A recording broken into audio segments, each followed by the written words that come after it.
Greetings all, Ferrariman601 here. Welcome back to another 1/400 scale die-cast model aircraft review of this from NG Next Generation Models, the Boeing 747-8F.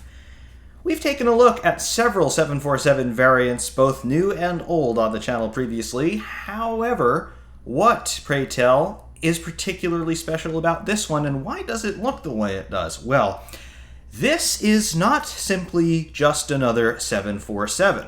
It's not simply just another -8 747. This, my beloved audience, is the very last 747. Delivered to Atlas Air on the 31st of January 2023, this Boeing 747, line number 1574, registration November 863 Golf Tango, this is the very last 747 of any type that will ever be produced. From 1969 to 2023, the Boeing 747 has ended its production life, and it has been delivered to its final customer in Atlas Air. That's it. The era of 747 production is over, and it ended with this particular airframe right here, which of course is barely a year old at this point and is still very much in active service and has the better part of 2 decades of flying time ahead of it. However, NG, they decided to commemorate the last ever 747 with this October 2023 release in 1/400 scale. Let's take a closer look at this magnificent bird. Before we get into the ins and outs of this brand new 2023 release from our friends over at NG, let's take a look at the box from whence it comes. Coming in here from screen right at very close range and perhaps not in the best lighting, camera exposure is compensating a bit. This is the box in which it comes, and we are going to make a little bit of a lighting adjustment here so that we have a little bit better of a chance of seeing what we're talking about. There we are, the box. Boeing 747-8F, the last 747, line number 1574. And as we flip around our positions a little bit and zoom out and everything else so that we can maybe get a little bit of a better look at all of this stuff, there we go. The NG Next Generation Model box. Boeing 747-8F. Thank you, 747 team. You are incredible. And then, of course, the computer rendering of the aircraft that you see there, front and center, which is ever so slightly smaller than the actual model itself. But the last 747 prominently displayed there on the box. Proudly building the 14th 747-8 freighter for Atlas Air logo, and the registration on this, the last 747, November 863 Golf Tango. NG Next Generation Model logo there on the bottom right, 1/400 scale collectible models, die cast metal, and of course the Boeing logo there in the bottom left for your viewing pleasure. Obviously an officially licensed product of Boeing.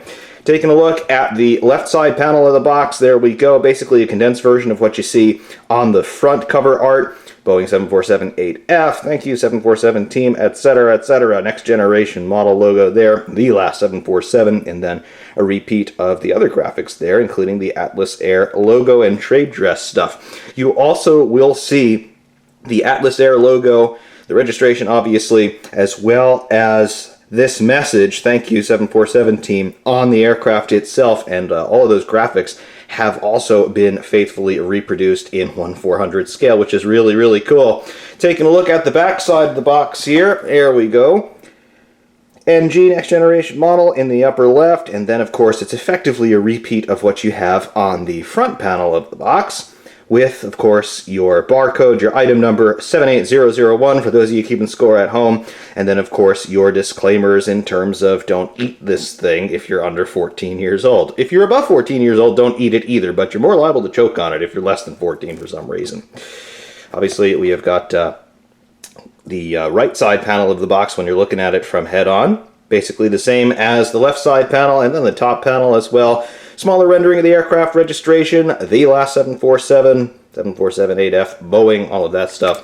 And then the bottom of the box is effectively just a repeat of all of that, as you can see right there. So, cool. Not the best in terms of the lighting conditions.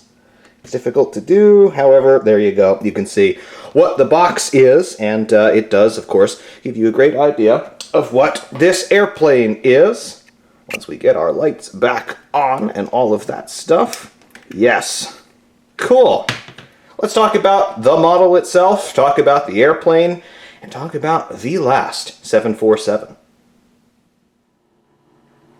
The Boeing 747. It is an aircraft that needs absolutely no introduction. It is the super jumbo. It was the first of the super jumbo phenotype, if you will, that ever existed, and it is by far the most widely produced, and I would personally define it as the most successful jumbo jet ever. Produced from 1968 to 2023. Yes, we can finally say that the production run of the 747 is over. 1,574 of the type of all variants eventually were built, including this one, the very last one, line number 1574, hence 1,574 of the type being built in total. The aircraft, as the Dash 100 variant, the first variant of the series, made its first flight on February 9th, 1969, and it entered into service with Pan Am on January 22nd, 1970. The 747 has been flying for so long that its first flight occurred before the first manned lunar landing. That's how long the 747 has been gracing our skies. And thankfully, we are most likely at least 20 years away from being able to say when the last flight of a 747 will be. Although, it is quite possible that we could have at least a handful of these airplanes, including this particular one, flying for even longer than 2 decades or so in the future. Such can be the service life of an airframe, particularly when they are maintained properly. However, the Dash 8 variant, the largest, newest, and now final variant of the 747, that one has been around for a little bit shorter in duration. However, it will remain in service for a very long time to come, I am absolutely sure. The Dash 8 in the 8F configuration, the same configuration variant that you see here, made its first flight on February 8th, 2010, and it was followed up by its airliner version, the 8I, on March 20th, 2011. So the 8F came into service first of the Dash 8 variants. It made its service debut, the 8F anyway, on October 12th, 2011 with Cargo Lux, and June 1st, 2012, the 8I followed with Lufthansa. The 8F and the 8I, both in service today, and the largest operators of the types, both types actually, are UPS Airlines, that's the United Parcel Service, Lufthansa, Korean Air, and Cathay Pacific Cargo. Atlas Air, obviously, also a major operator of the Dash 8, particularly in the 8F variant. 155 Dash 8s in both configurations have been produced, and with this particular aircraft, the last one to be produced, there will be no more. It, of course, was developed from the 747-400, which was the variant that immediately preceded the Dash 8, and there are no more developments that are currently forecast to be derived from the Dash 8, although work on what will be the VC-25B, the 2 U.S. presidential aircrafts that are still slated to come into service to replace the aging VC-25s or VC-25As. That work is still ongoing, but those airframes have already been produced and they are still currently in the state of being converted for their particular missions.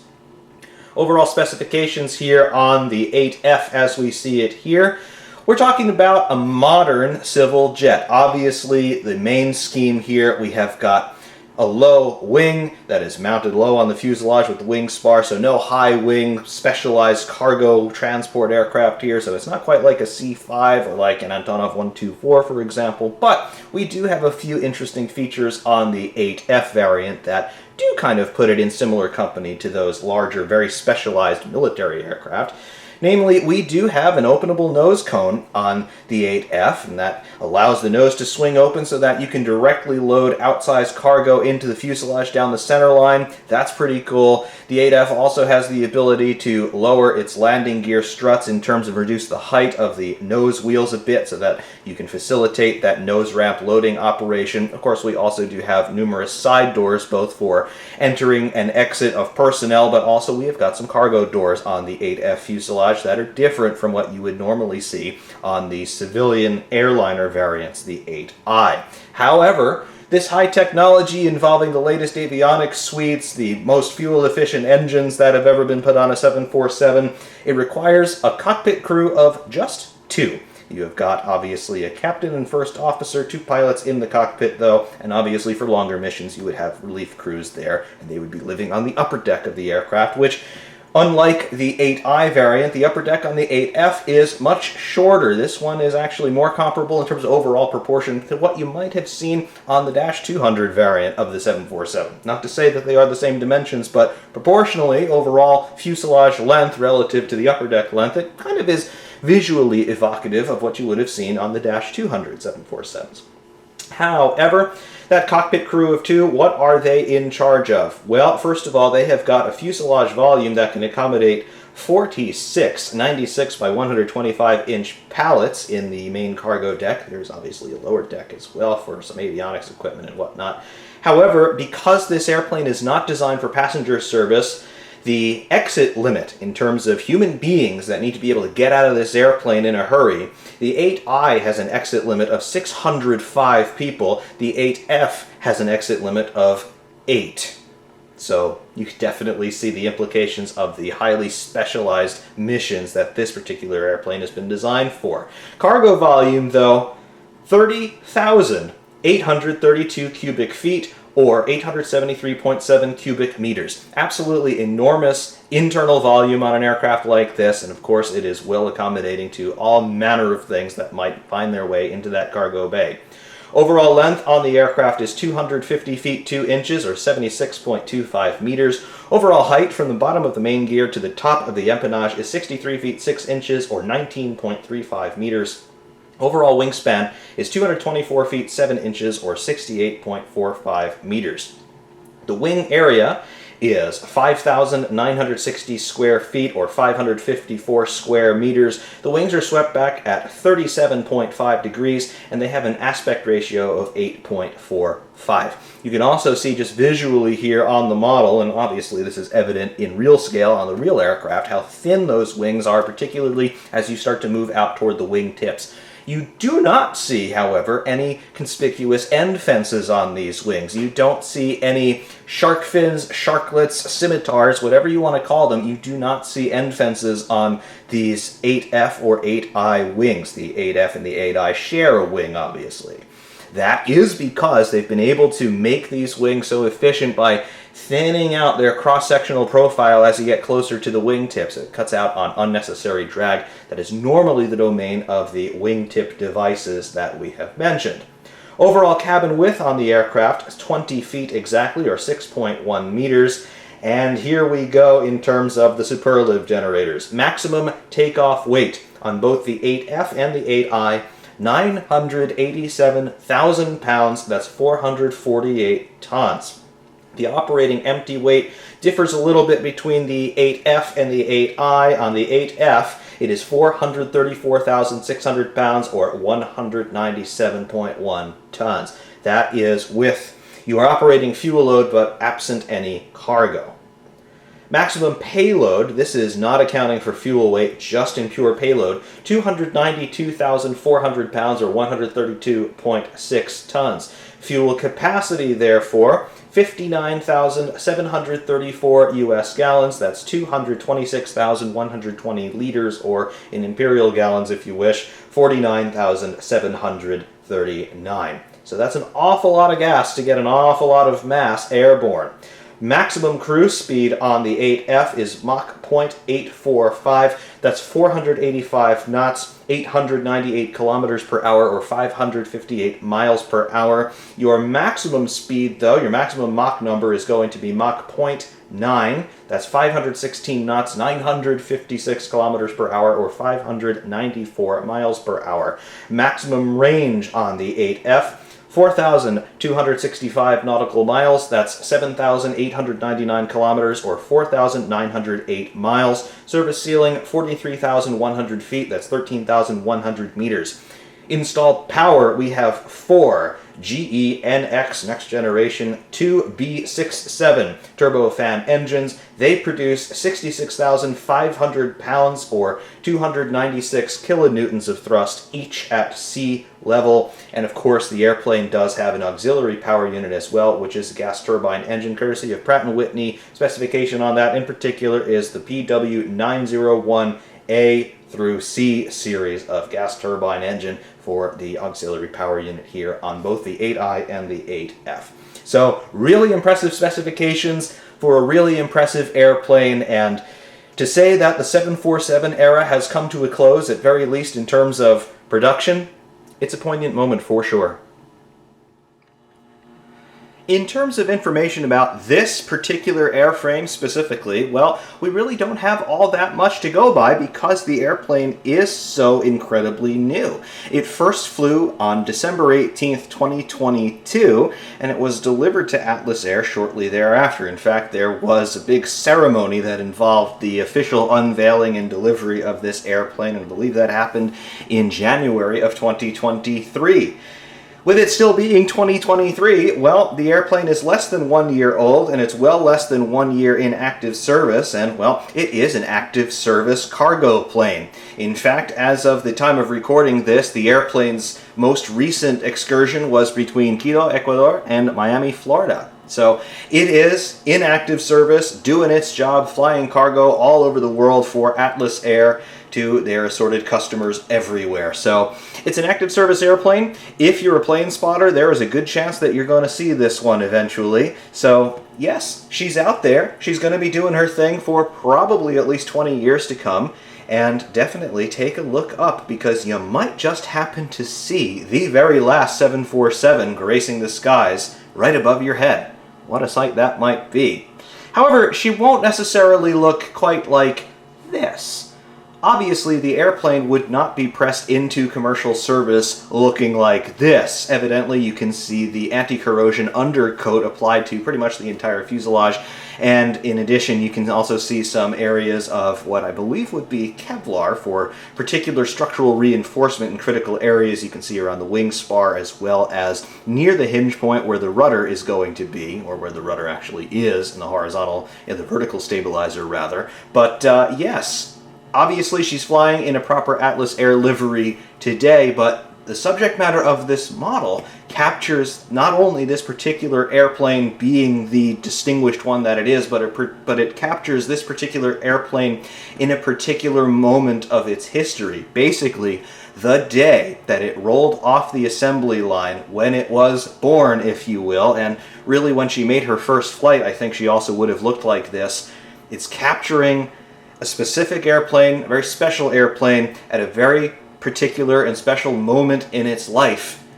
And there it is. Very unique in terms of the subject matter for a model, particularly in my collection. This is the first time that I've got a model of an airplane that's aiming to capture it in a specific moment, not even necessarily in a particular era of its life, in a particular airline's livery, for example, but it's capturing the aircraft in the moment that it came to be.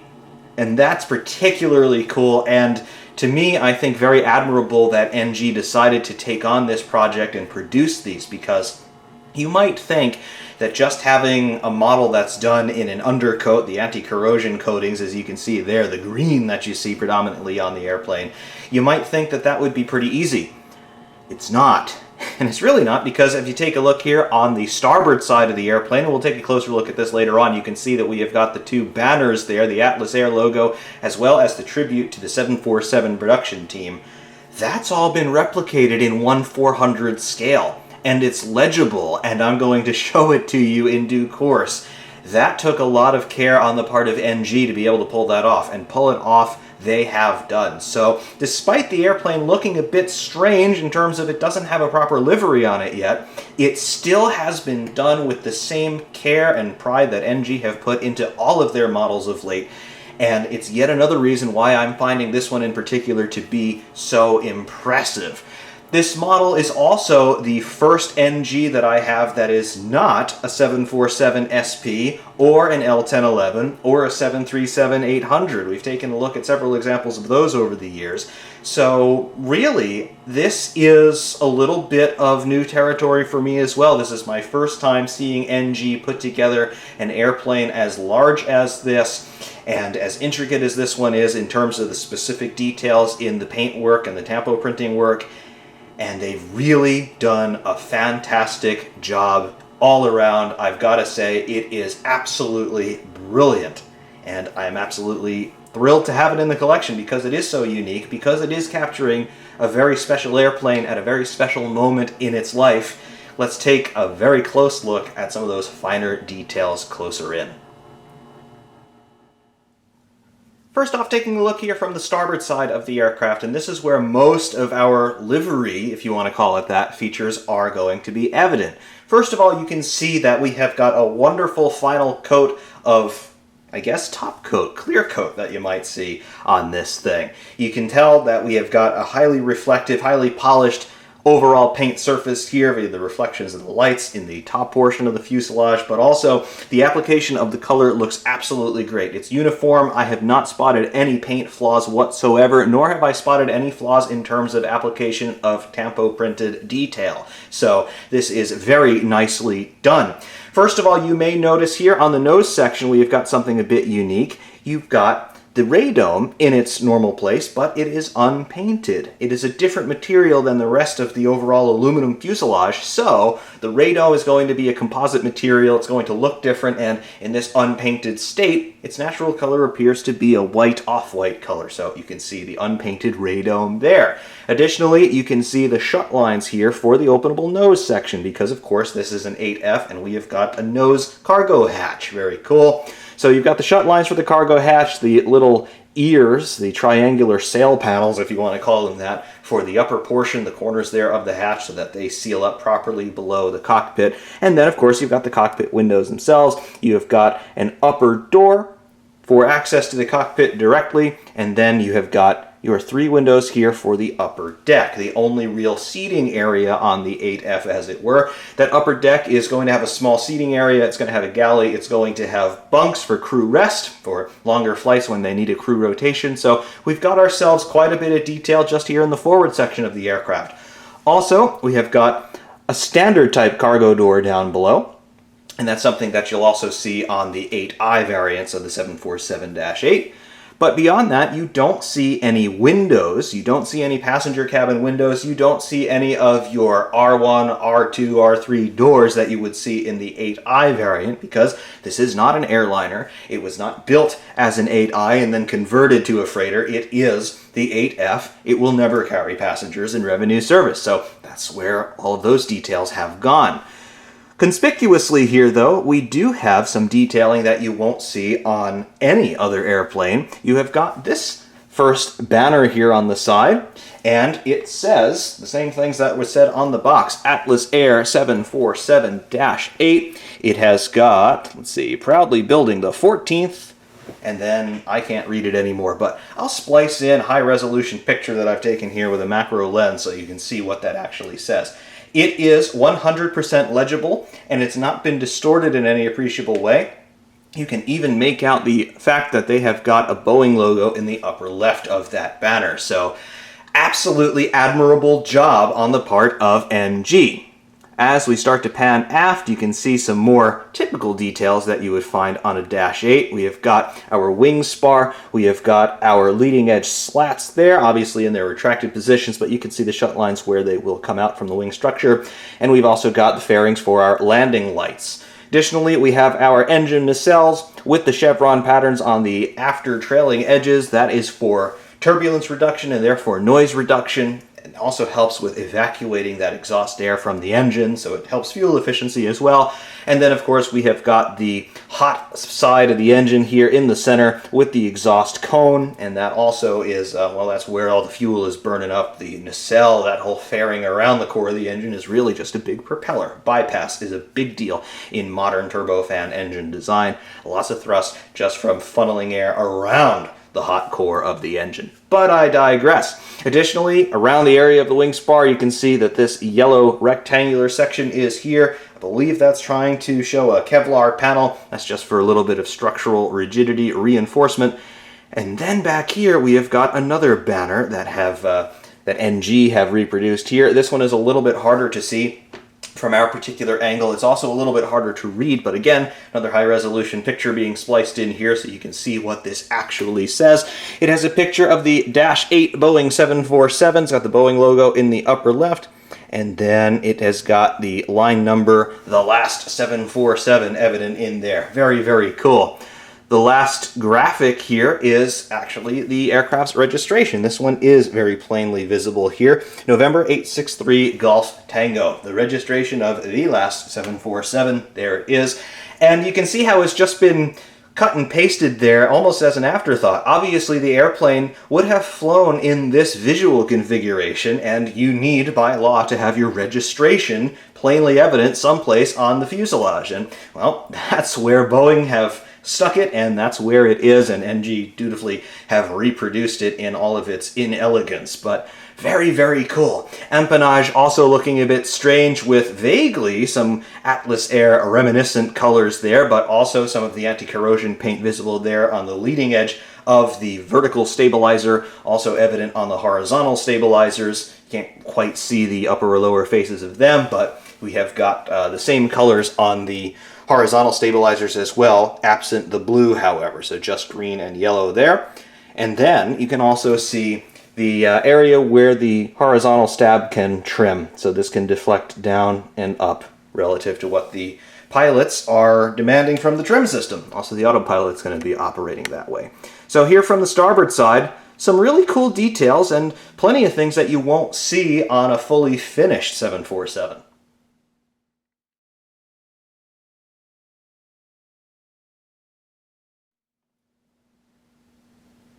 Taking a look here at 8F from an aft view, and really there's nothing at all to remark about here livery-wise. It's all featureless green from this angle. The only particular detail that you can see here, and NG have done a very nice job with this, the exhaust for the auxiliary power unit right there, that circular area in the center there in the tail cone. That is where the auxiliary power unit, the gas turbine, Pratt & Whitney engine is exhausting, and that's going to be generating electrical power and hydraulic pressure for the airplane when you're on the ground on the stand with your engines, your main engines, shut down.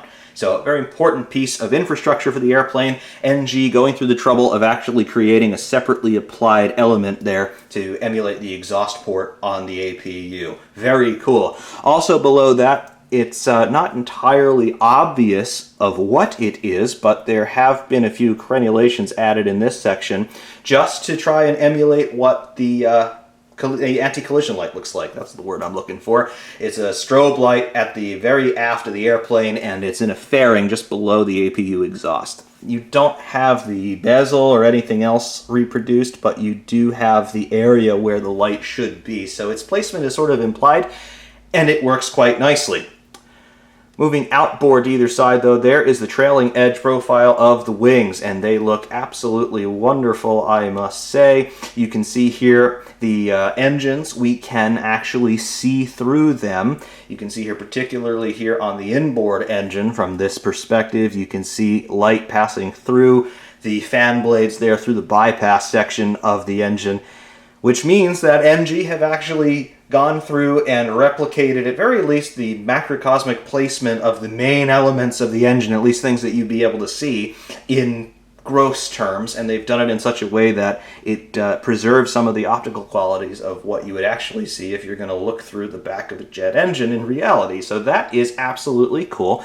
You can also see the wonderful profile of that wing in general. First of all, you can see how thin it is, relatively speaking. That's so cool. But additionally, you can see that it's not entirely straight across. You have got this wonderful sort of upward curve toward the wingtip, as you would see in reality. That is absolutely fantastic. Beyond that, you can see the fairings below the wing.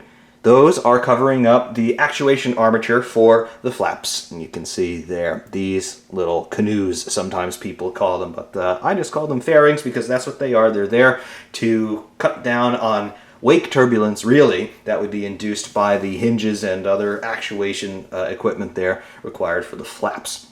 Obviously, similar details going to be evident here on the starboard wing. The engine's visible there, as well as the wonderful trailing edge profile of the wing. And again, that back sweep of 37.5 degrees, very evident here as well. Very, very nice. Along center line, you can see the main landing gear. We have got the 4 trucks thereof plainly evident. The wheels on the model, they do rotate. However, the gear struts and the bogies, they do not articulate in any way. On a lot of Gemini Jets models, you'll have the bogies that will actually articulate fore to aft.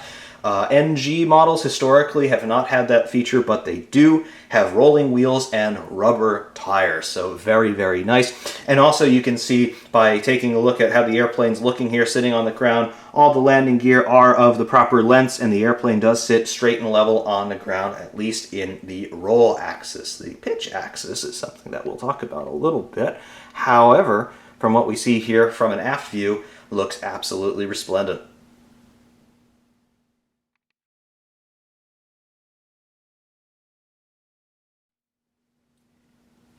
Looking at the last 747 here from the port side, actually there's a little bit less to see on the port side than there is on the starboard side because we don't have any of those banners evident here. However, we do have a feature that was absent on the starboard side. We have what is, I guess, technically you could call it an L1 door, and it is the only crew loading door, if you will. It's the only door that is meant for regular human habitation or human use on the whole airplane. Everything else is dedicated to cargo. You do still have a similar detail there of the radome here from the port side, unpainted, cockpit windows from the port side. You can also just see a little bit of a hint of the emergency escape hatch in the cockpit roof right there, that the crew could climb out of the airplane via escape rope if they really must. But that's evident there. 3 windows on the upper deck, that looks good. We've got dorsal antennas visible here as well, which also you could see from the other side, but I didn't point them out. Additionally, you've got a ventral antenna below. Very, very nice. You've got that L1 door, looks good. Details on it look marvelous, really. No distortion, nothing out of the ordinary. Also, we have got some static ports and air data ports here along the nose, just aft of the cargo door. So, pitot tubes right there. Very nice. And then, of course, basically a recapitulation of the details that we did see on the starboard side minus the banners. Very cool. Nice landing light fairing details. Nice leading edge slat detail. Engine nacelles look absolutely marvelous.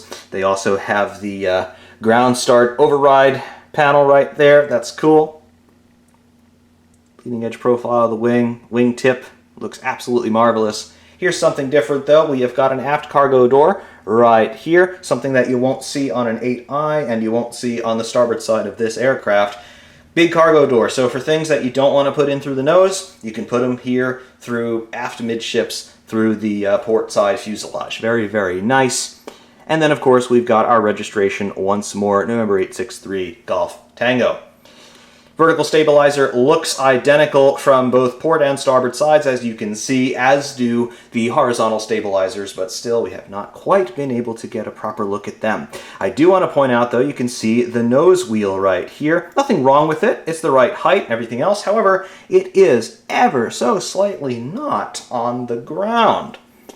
I do this, now it is, now it's not, now it is, now it's not, now it is. You get the picture. The airplane is ever so slightly weight biased rearward. So we got to get our loadmaster in here and just move something a couple centimeters forward.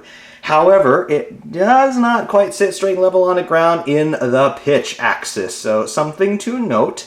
I am sure that it really doesn't matter because I pull out just a little bit and you can't even see that anymore. However, it is there and it is something that deserves to be noted. But just having the airplane sit here from a reasonable distance, you're not going to notice that. And it looks absolutely fine. And I can't even really take a point off for that. It's just something that it does. And I've got numerous models that have similar little quirks, either in roll or in pitch in terms of how they sit on the ground on their own gear. But it is a thing, and we've noted it.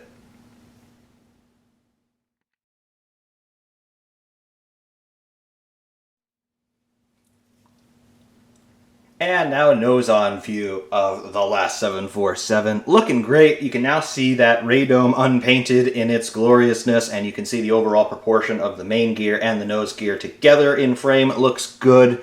Even though the nose is slightly off the ground, I, again, can't really tell the difference. I don't really care about it. But some wonderful things to see here. You can see the nose detail, cockpit windows. We've got windscreen wipers visible, that emergency escape hatch visible. We have got, I believe they would be little misters for de-icing fluid. Very nice, plainly evident, looks good. Fairings for the landing lights and the wing struts. You can see that, looks good. And then we have got our engines on the intake side. You can see the intake fans here on the engines and get a little bit of light in there. Perhaps you'll be able to see a little bit more detail. No promises, because obviously the overhead lights here are very bright, so the contrast probably won't be there, but we have got fan blades very nicely replicated. They are static, they do not rotate. This is not a 1/200 scale model, but for what they are, everything looks great. It's crisp, everything is proportional in terms of size. The blades look good, the angles look good, the space in between them looks good, and of course, you can see through the engines, and right here, plainly evident here on the port wing, you can see light through the engine structure. So looks good. The sizes and shapes of everything looks good. And honestly, this is one fantastic model airplane. Definitely one of the better ones that I have got so far, and I am really, really pleased about everything that you see here. Looks so marvelous, and again, it is just a very unique piece for a very unique airplane. Taking the camera freehand now for a look at some details that perhaps we didn't get the best look at prior. First of all, here from the port side, you can see wonderful detailing there along the nose. You can see the shut line for the cargo hatch, the nose cargo hatch, the windscreen wipers, the misters for the de-icing fluid, and of course the cockpit windows themselves. Very nice, tampo printed details, all of that. There's your nose landing gear, and we are just touching the ground there with the right wheel. Very interesting there, but again, it just barely works. That's cool. There is your L1 door, basically the only door of any sort that the crew would be using. Very nice. 3 windows there for the upper deck, and then as we start to move aft midships, there is the antenna detail. Some of them are physically there as 3-dimensional features. Some of them are just tampo printed on. Regardless, they all look good. Anti-collision lights there. Communications and radio antennas there.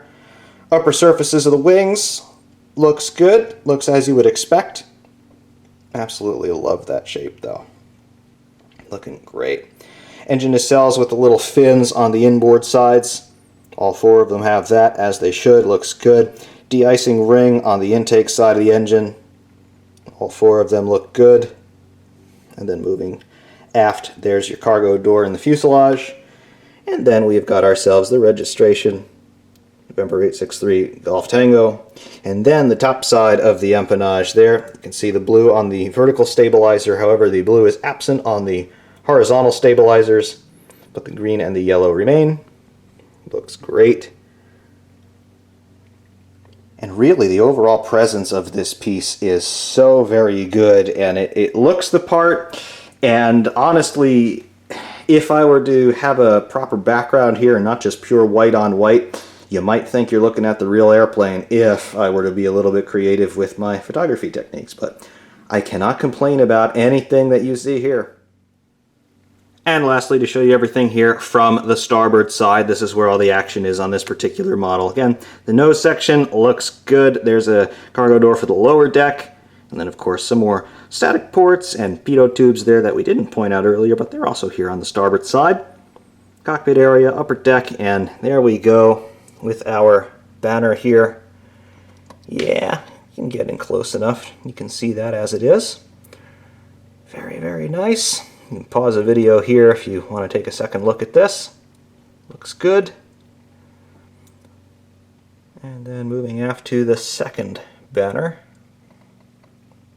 This one is a little bit more intricate in terms of what the tampo printing has to accomplish, so it might be a little bit more difficult to make out some of the smaller characters, but you can plainly see what it is, and it looks good. Obviously a picture of the 747 in flight, got some puffy clouds below. And then our text. Looks good. There's your registration once again. Aftmost antenna just in front of the vertical stabilizer. And then the area where the horizontal stabilizer can deflect for trim. And the top with your shut lines there evident for the elevators, as well as your undercoatings visible. Looks real good. Really pleased overall with this model. I cannot fault it really for anything. I don't care that it doesn't quite sit down perfectly on the nose gear. Doesn't matter really in the least to me. This is such a special, unique airplane, and really it's a very unique model because, again, it is not just trying to emulate the aircraft as it is, the tail number that it is, the serial number that it is, but it's trying to show it at a particular moment of its life, which is really cool to me. So there it was, rendered in resplendent 1/400 scale by NG Next Generation Models, the Boeing 747-8F, the very last 747 that ever shall be. It is, as I said, a poignant moment to note that the era of 747 production has truly come to an end with this airframe. However, the era of the jumbo, the era of the 747, is far from over. Airplanes nowadays have lifespans in active service upwards of 20 years. This one has not even flown for 1 year yet. So, barring the unthinkable, this airplane most likely will be with us for quite some time to come. And hopefully, in another 20 years or so, I'll be able to come back and perhaps publish a follow-up video in 8-dimensional space or whatever it is at that point in terms of video technology and commemorate the end of the 747 era with hopefully this airplane making its final landing and being consigned to an aviation museum someplace where it will be appreciated by generations more people to come. However, that day, as poignant as it will be, is so far away from us at this point that it barely bears mention. The 747 8F by NG in 1/400 scale. It is a wonderful commemoration of the final 747 to cross out of the production line and to enter active service.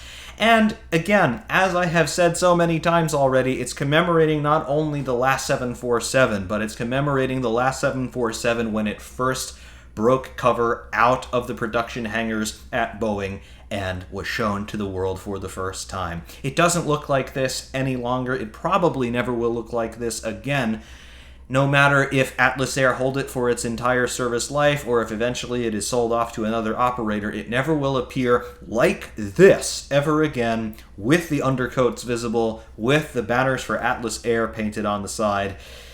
It is a one of one in terms of when the airplane looked like this, and of course, because it is a very special aircraft in a very special moment, it was the perfect subject matter for NG to commemorate, and commemorate it they sure have.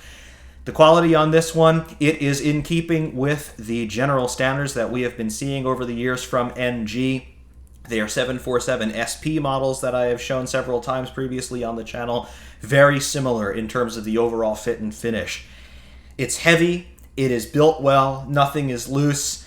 The landing gear is good despite it not quite sitting straight and level there on the nose gear, but you've got rotating wheels, rubber tires, nothing is loose. The empennage is in place securely. The main wings are in place securely. Nothing comes out when you want to handle the airplane, so it does everything that it advertises, and it even has a stand hole, as you can see here, so you can display it in a position more akin to what it might look like in flight. So really, it's a fantastic piece. It's weighty, it's constructed well. The paint and printing on it are flawless, as you have seen. Could not recommend this one any more highly. Do take a look for this one if you are in the market for 1/400 scale die-cast aircraft, because this, as is the case with a great many others of these, it's a limited production run, and once it's gone, it's probably going to be gone for good. So if you do want this one, and I do recommend that you do take a very strong look at this one being the last 747, particularly looking as unique as this particular one does, definitely consider it for your model aircraft collection because it's a special one and there will never be another one quite like it.